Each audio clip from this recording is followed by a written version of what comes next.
In this video, you'll learn how to set up Google Authenticator on the OKX app. By the end of this tutorial, you will have successfully linked your Google Authenticator, enhancing the security of your account. To begin, open the OKX app on your mobile device. If you are not already signed in, enter your credentials to log into your account. Once logged in, you will be taken to the main dashboard of the app. Next, navigate to the security settings. Tap on your profile icon located at the top left corner of the screen.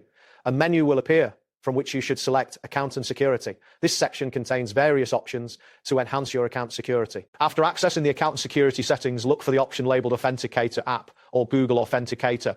Tap on this option to proceed with enabling Google Authenticator. You will see a button labeled Bind or Setup. Tap this button to initiate the linking process. Now, it is time to scan the QR code, open the Google Authenticator app on your smartphone. In the app, tap the plus sign or the option that says Add. From there, select Scan QR Code. Point your camera at the QR code displayed on the OKX app.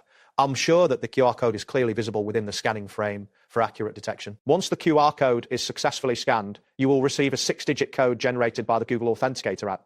Return to the OKX app and enter this 6-digit code in the appropriate field. After entering the code, tap Confirm to finalize the SAT process. A confirmation message should appear, indicating that Google Authenticator is now linked to your account. You have now completed the setup of Google Authenticator. Moving forward, all future logins and withdrawals from your OKX account may require the 6-digit code from Google Authenticator to ensure enhanced security.